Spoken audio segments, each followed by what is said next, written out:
Okay. All right. Thanks everybody for coming.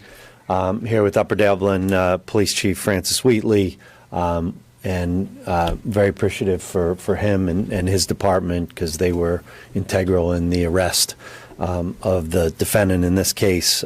First Assistant Ed McCann also with me. And we're here this morning to talk about the arrest of a gun trafficker.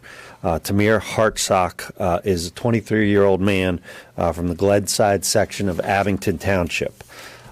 You all know that I have stood before you many times in the last few years, flanked by our law enforcement partners, to talk about arrests of gun traffickers who are obtaining significant numbers of guns in a short amount of time through straw purchases, and then reselling them to juveniles or felons or mentally ill individuals and others who are unable to get a gun legally at a gun store, at a gun show, or even online. We've talked about how gun traffickers simply don't care about who they sell guns to, what damage they do to the safety of their own communities and other communities. And that couldn't be demonstrated more than in this case. Hartsock straw purchasing, he started purchasing straw purchase firearms in September of 2020, right after his 21st birthday, when he became legal to buy firearms. Then he continued buying firearms until December of 2022. And during that time, he bought guns at a fast clip, like other gun traffickers, buying and selling 15 firearms during that 2-year span. He then sold these firearms to what we now know is some very violent and dangerous people. Of the 15 firearms purchased by Hartsock, law enforcement has recovered just 4 of those. Fired casings, or cartridge casings, of those recovered guns were inputted into NIBIN, or the National Integrated Ballistics Information Network. And that database generated multiple leads indicating that the 4 firearms involved were involved in homicides, including a triple homicide, as well as several shootings, all in Philadelphia. Now, these are leads which need to be confirmed by visual inspection and investigation. However, the match was verified involving the 10th gun that Hartsock purchased, a Glock model G27 40 caliber semi-automatic. He purchased that gun on February 19th, 2021. That gun was recovered by the Philadelphia Police Department on April 28th of 2023 at the scene of a triple homicide at 5957 Palmetto Street. Now, the significance of this and why we know that this gun was involved in the homicide is that a bullet was taken from the body of one of the deceased.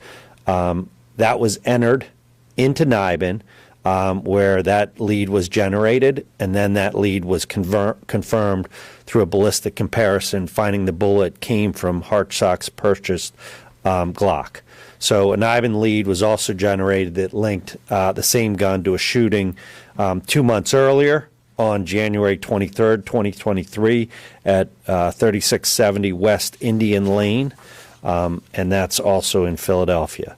So multiple NIBIN hits or leads were also connected to this first firearm that he purchased on September 9th, 2020, a Glock Model 22 40 caliber semi-automatic handgun.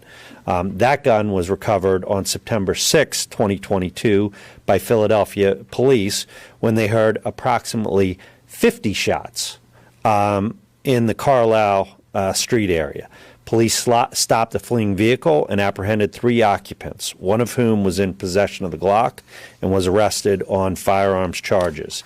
The FCCs, or the fired cartridge casings from this gun, were entered into NIBIN, which generated NIBIN leads connecting the gun to 4 violent crimes in Philadelphia. So these leads are still being ballistically validated by Philadelphia police, but one is a January 15th, 2021 shooting on Green Street. no victims at that scene. August 4th, 2021, shooting where police found 4 victims with gunshot wounds. 2 weeks later, August 19th, 2021, homicide at 5104 Germantown Avenue, where 1 person was killed and 5 others were shot. May 30th, homicide in West Erie Avenue, where 1 man was dead and more than 25 fired FCCs were recovered on scene from 3 different guns. Those incidents all involved the same Glock firearm. 2 other firearms purchased by Hartsock were also recovered. 1 during a DUI checkpoint in Philadelphia, and 1 on October 7th, 2022, during a traffic stop by Upper Township Police. So that's Delaware County. These firearms were sold by Hartsock to some very violent criminals, including what we know now as murderers. These criminals most likely sold the firearm on 1 or to more violent criminals. And that's the dangerousness of these straw purchasers. So I need to also point out that of these 15 guns, we have only recovered 4 of the ones that he has illegally purchased and sold. And that means that there's 11 firearms that are still in the wind. We don't know where they are. We don't know what kind of violence or crimes they've been used in.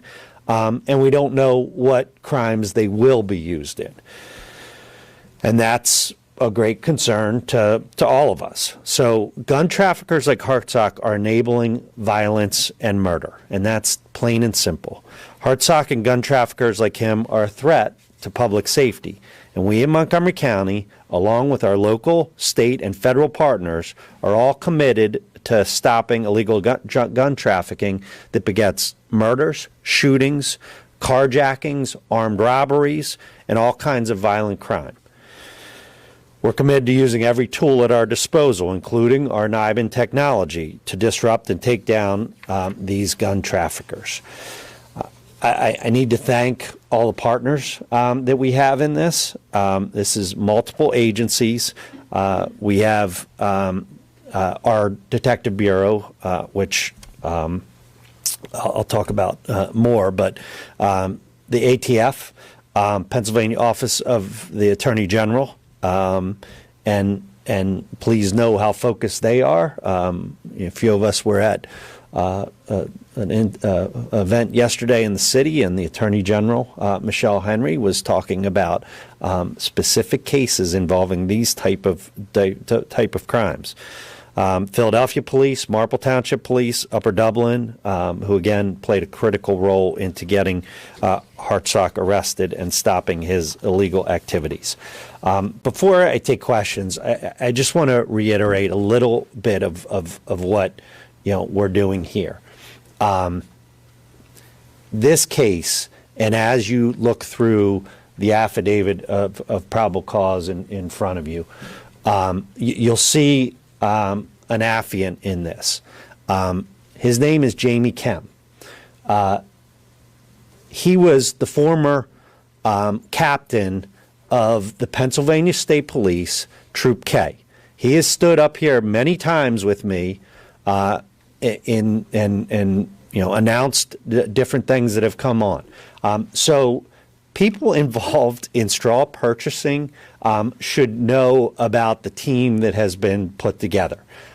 We have a group of people, analysts, technicians, who are all working on this and working on this initiative. And if or when we catch people that are involved in this, they should know that we're going to follow the law. And the second gun that this fellow sold is a 5-year mandatory. Okay? And the 3rd, and the 4th, and the 5th, and the 6th, and the 7th. So I keep going on this.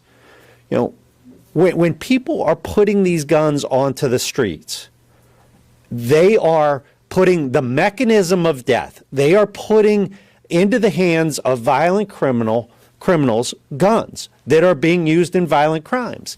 And they are going to be responsible for them. And that is laid out in this affidavit of probable cause. So I'll take questions. Yeah. Any insight into who he was buying these guns for, and have any of those individuals been caught? Do you believe it was kind of part of an organized effort, or was it one-off individuals reaching out to him like friends saying, hey, can you buy a gun for me? Yeah, I think you'll see in the affidavit of probable cause, and this investigation and others are continuing, but there was banter back and forth of what guns and who to what kind of guns people were looking for. So he's clearly communicating and then going and purchasing these guns and selling them. So this is an organized effort along those lines, and and that's what we're looking into and we'll continue to look into. Now, the other problem, which I can't tell you, is how many times these guns have transferred, right? So, if somebody came to him that was a friend of his and said, hey, can you get me a gun? And he does it. He doesn't know where that gun is going to go. Now, he may know that he's selling it to violent criminals and those type of things, but when that gun gets put into somebody else's hands, or how that goes, that's part of what we can now track, through incidents where the gun is charged or fired. So that's what we're going to be working through. That's what we're continuing to work through. And this affidavit of probable cause lays out that a gun that he bought was used in a killing, because that bullet was in the victim, right? And a deceased person out there. So by the time we get to sentencing on this case, how many other people are going to die? And we're going to continue to track that, and we're going to tell a judge, at the time of sentencing, what the damage is that he did. So a 5-year mandatory may be just a small part of what an individual like this is going to receive down the line. And is it worth it? And that's hopefully the message that we can get out here. How much should he make? A couple $100 off of each of these purchases and putting them out there? And now, his life, where he didn't have a prior record, and that's how he could purchase this gun or these guns. Now his life is going to be affected, and his family's life is going to be affected in an extreme way, because we take these crimes very, very seriously. It's called the Brad Fox Mandatory. I don't think there's a day that goes by that I don't think about Brad Fox and his family. Okay? Straw purchaser put the guns into a person's hand who killed Brad Fox, right? Killed a police officer. So, if this happens, again, everybody's going to hear about it at a time of sentencing, and that's what we're trying to prevent here. Tragedies like this to go on. So anybody who is out there and thinks about buying a gun for somebody else and puts it out on the street, the message is it's not worth it. And I think for this, gun number 2 in that affidavit, that's the one that's linked to 4 different shootings. Can you say whether you believe it was different people using the gun in each of I can't, and that's not my jurisdiction. Okay, he bought these guns. We have jurisdiction over them because of where he bought them, and they seem to have been distributed to people who are committing crimes in Philadelphia. Right? That's it. Now that's Philadelphia's jurisdiction. That's the Attorney General's jurisdiction. That's the federal authorities' jurisdiction to investigate those crimes and do what they can with it. But know that we're doing our part. This is the law.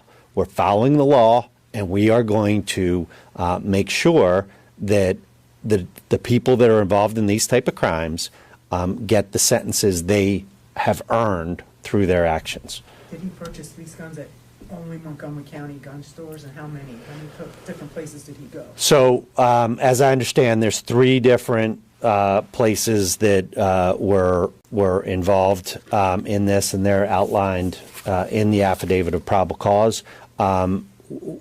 One of the things that came to light in this case is that he was purchasing firearms online. Now, to do that, they have to be then delivered to a person who is a federal firearms dealer, and that's how they were then given to him. So they had to go to them to work with this. And I should also say, Online? no, Oh, no. Sometimes he physically went to Yeah. purchase, picked out a gun at a Yeah. gun store. Yep. Okay. Can you talk Yep. about how he got on your radar? I mean, this is such a short period of time for 15 guns. We're talking 4 months here? From the time of his birthday to December? Is that- No, he's 23 now. So So this, Over the 3 years? yeah, Okay. this happened over a period of time, and sure it is, right? Like this is significant, and look, I've been before you talking about 40 guns that have been purchased and more in these gun trafficking operations, and that it is still going on, and that people are doing this. Clearly, they're not getting the message that it's not worth it. That you are going to face significant penalties if you do it, and it will ruin your life. That's the bottom line on this. But how did he get on your radar? We have a big team working on this. All right. So ATF got a tip on things. We're trading information all the time on things. When anything affects Montgomery County, our partners in the other DA's office, our federal partners, are working with us. And when I say, this is a local, state, and federal effort, information's being traded all the time, and we're working together on these task forces. And that's really been helpful for us to work these cases as well as we have. And our partners in Bucks County, they've been working with us, really closely on some of these cases, and are going to continue to do. So, the message on that is, if anybody thinks that we're not going to follow something because it's going over a county line, they're sadly mistaken, because this is all of our task force that's working together.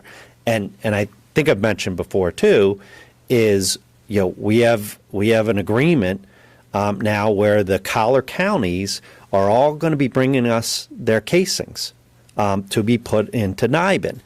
So that's going to generate more leads, and we're going to figure out the ramifications of what people have done by putting these guns out on the street. And that's a significant step in technology. Back, in the day, you had to have the gun, you had to fire it, you had to match it. But now you don't need the gun to prove that somebody had the gun, or that somebody.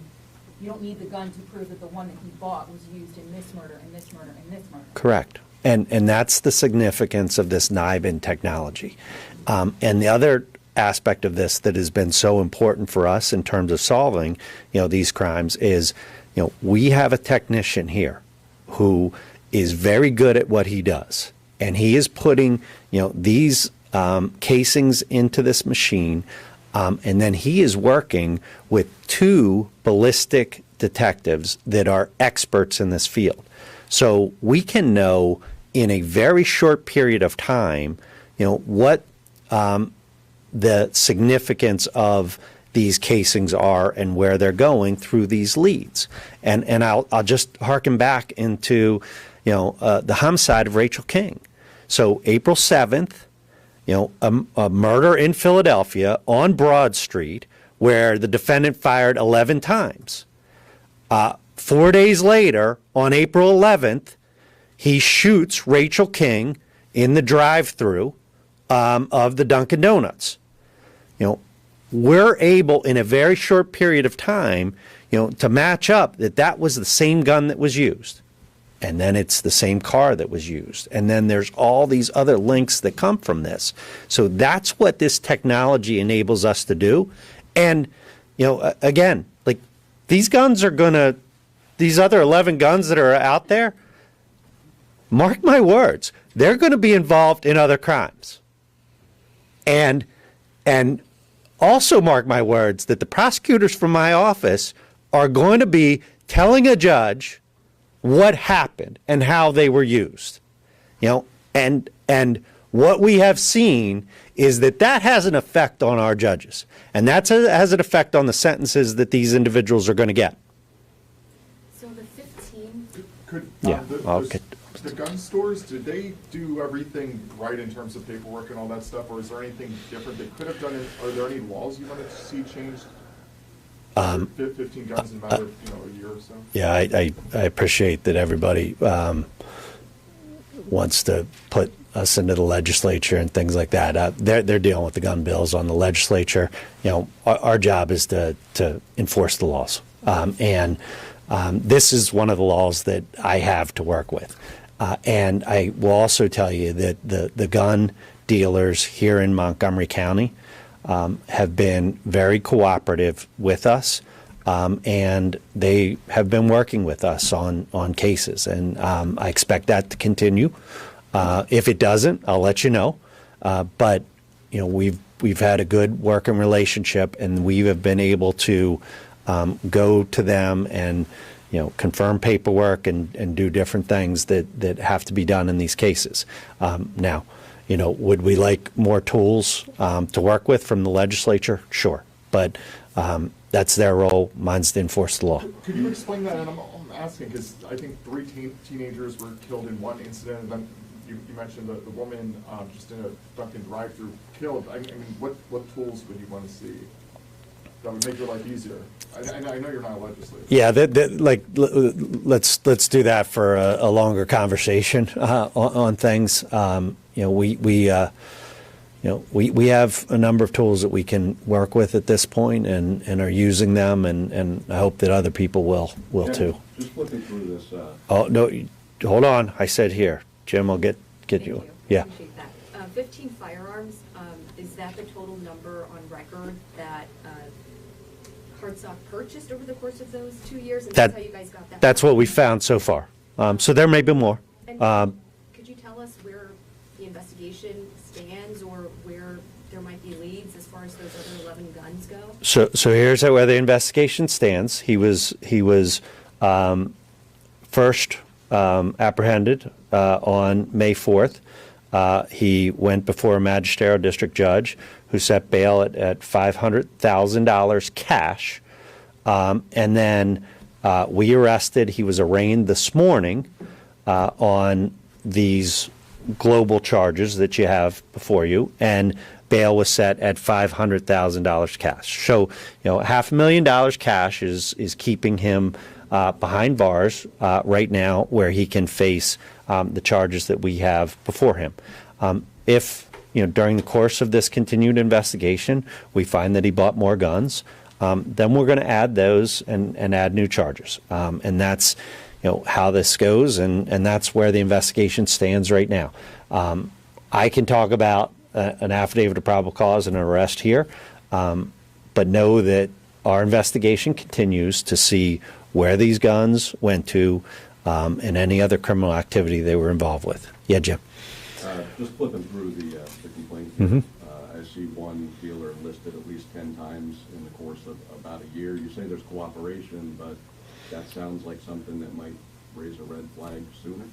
Well, I think what we're seeing, and some of the red flags that we have talked about, is the multiple purchases, right, in a short period of time.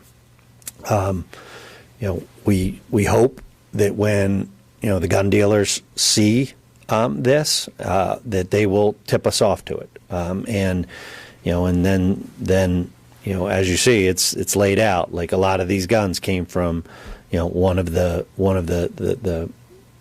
dealers on it, but it looked like towards the end he was working or moving to this online model, and that's where we got the text messages going back and forth, where they're looking at different guns to buy and work through.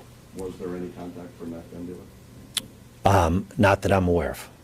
Yeah. And earlier this week, the Montgomery County Sheriff held a press conference about doing inspections Mhm. of gun dealers.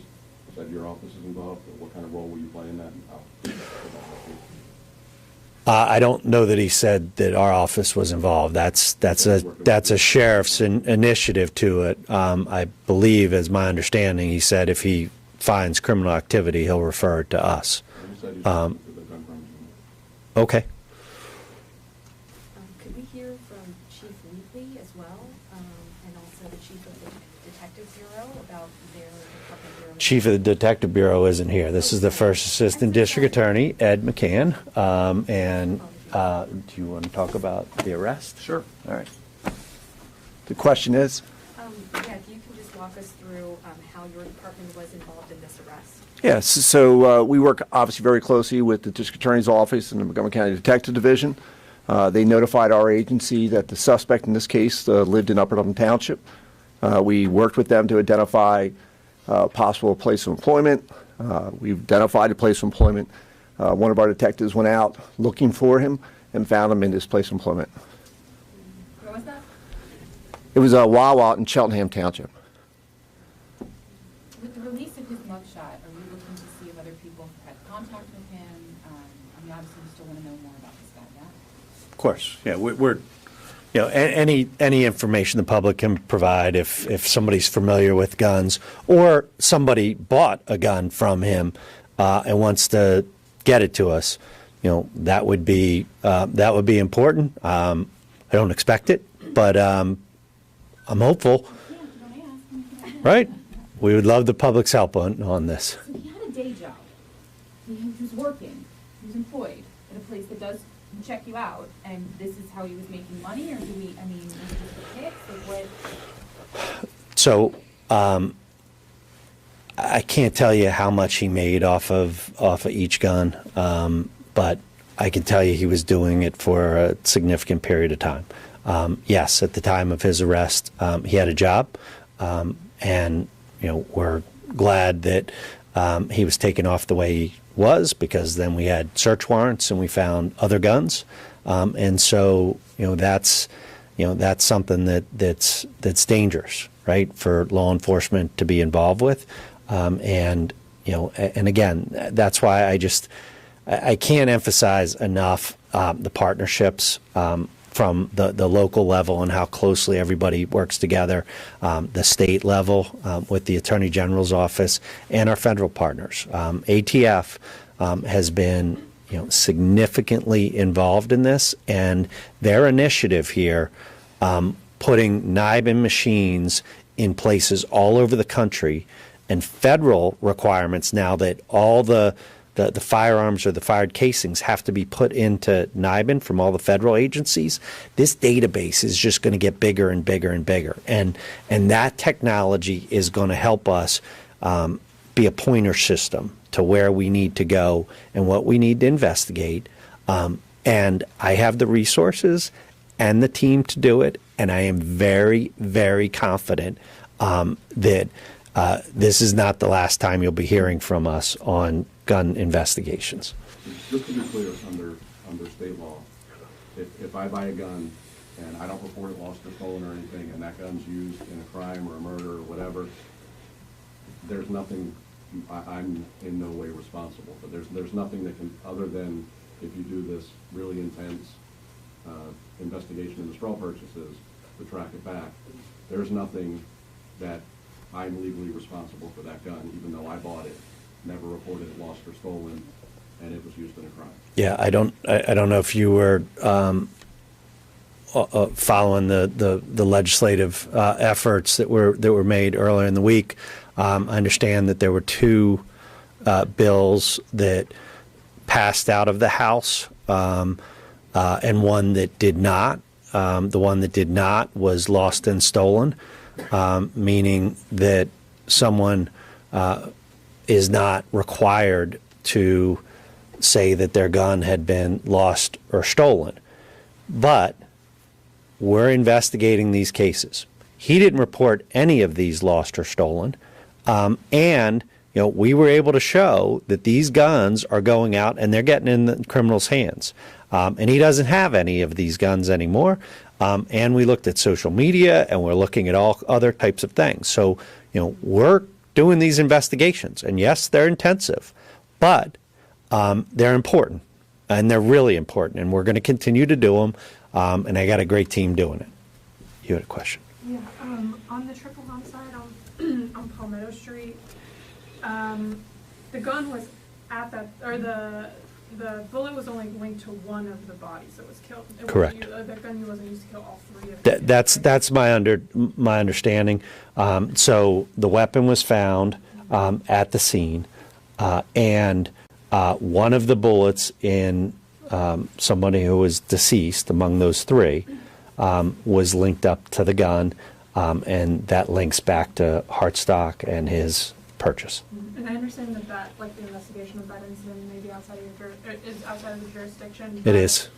Kind of, the motive that we were hearing about that case was that it was the kids were all there meeting for some sort of transaction. One theory is that they were maybe exchanging or selling guns. Okay, you're telling me things I don't know. No, okay. Okay. Well, and on the idea of, like, that potentially with different people involved in, multiple shootings involving these same guns, Mhm. how or whether this speaks to or shows, like, how quickly guns change hands, especially in the city, and like insight into kind of how those exchanges work and how quickly people get rid of them and exchange them and sell them to one another. Yeah, well, I can't comment on that too much other than to say, laid out in this affidavit of probable cause shows a number of incidents that these guns may have been involved with. Whether they were done by the same person, whether they were done by multiple people, I can't tell you the answer to that, but I can tell you that we're following it. And you can see that from the affidavit, right? That we're able to look at these fired casings that are being found and following them to the crimes, and then linking them back to the original purchase that somebody made, like this defendant, and that's part of the charges against them and part of our proof on these cases. Goes without saying, but how much of a difference does an arrest like this make? What kind of impact does an arrest like this have on overall crime in the region? So what our effort here is to look at these cases and follow them specifically. So, what impact is this going to have? Well, this fellow is not going to buy any more guns, and he's not going to distribute any more guns out onto the streets to cause the mayhem, the murders, the violent crimes that's going on. So we've stopped him. And I hope, because you all are here, that you can help get this message out that it's not worth it. That the ramifications for somebody who didn't have a criminal record. That's why he was able to buy a gun. And the jail time that he's going to face for whatever amount of money he made isn't worth it. So I hope working together that this is going to make an impact. And anybody that's involved in this should know that we are coming from them. All right. Could you talk about, this system a little bit more, just how that works? Nibin? Yeah, entering it in entering what information you actually enter and how that's related to the Duncan and Palmetto shooting? Yeah, so when a gun is fired, there is in a semi-automatic, there's a fired casing that is usually found on the ground. Those casings serve like a fingerprint for those guns, and they're unique to each gun, and then they're put into the Nibin machine, and this Nibin machine is on a national network, so it can link up with casings that are found in different parts of the country. We're focused on this region, and that's where we're seeing a lot. But we've had guns that have been purchased in some of our cases that have ended up in Connecticut and Michigan in different crimes. And that's part of these or gun trafficking, networks and what they do. So, the technology, we're really excited about it. We're really excited about the difference that it's going to be able to make in our community. And, we're actively using it, and we are partnered with all the folks in our region. All right. And can I ask the chief just one thing? Just what do you make of this arrest? How and did he? Do you know if he said anything at the time he was arrested, or He's not allowed to talk about things that Okay. were Yeah. said. I'll just say this, in reference to the gun violence that's taking place in our communities, not just the city, on our streets, road rage, incidents with firearms. It's a real issue. And a lot of detectives, they talk a lot about the guns today are like the new drug, right? Everybody wants one. And easy access to guns creates problems in communities, not just in the inner cities, but in our local communities. So getting guns off the street, sending a very strong word from the district attorney's office is very important. Thank you.